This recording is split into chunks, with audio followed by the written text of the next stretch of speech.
সেখানে আমাদের তুফান দেখতে এত ভিড় করেছে মানুষ। সো ইংলিশরা জিজ্ঞেস করছে যে এখানে কি চলছে, এত ভিড় কেন? এই যে প্রাউড করে বলছে এখানে আমাদের বাংলা সিনেমা রিলিজ হয়েছে, এটা একটা সুপার হিট সিনেমা, তোমরাও এসে দেখো।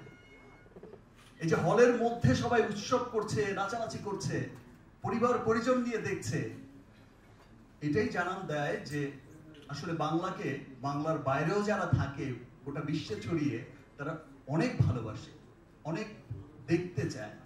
সেই জন্যই বলছি যে আমরা যারা বাংলায় থাকি আমরাও আমাদের সিনেমাকে ভালোবাসবো। হয়তো অনেকদিন কলকাতায় অনেক বড় কমার্শিয়াল সিনেমা হচ্ছে না বা হয় না, দ্যাটস ওয়াই হয়তো বা এই প্র্যাকটিসটা একটু পিছিয়ে গেছে।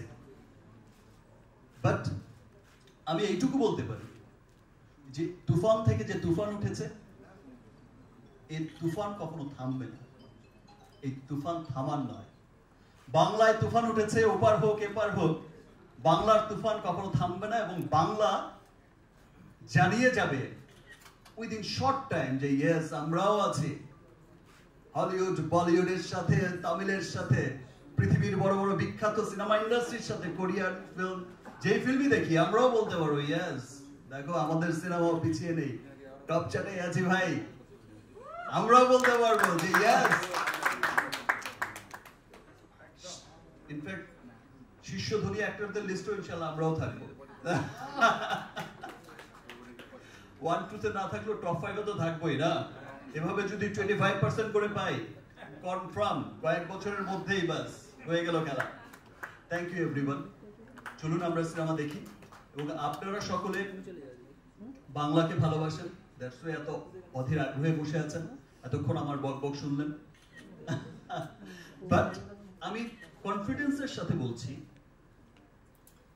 এই বাংলার মানুষদের বলছি যে তুফান যারাই দেখবে সত্যি সত্যি বাংলাকে নিয়ে প্রাউড করবে যে ইয়েস এটাই আমার বাংলা সিনেমা।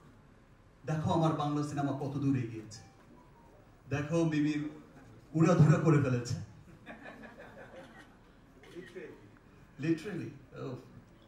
সো প্লিজ চলুন আমরা গিয়ে সিনেমাটা দেখি এবং সবাইকে আমি এই কথাই বলবো এবং আপনারা সবাইকে সেই কথাটাই জানাবেন যে আসুন আমরা তুফান দেখি, ভালো একটা বাংলা সিনেমা দেখি, আমরা আমাদের সিনেমাকে নিয়ে প্রাউড করি, আমরা আমাদের সিনেমাকে এগিয়ে নিয়ে যাই। Thank you.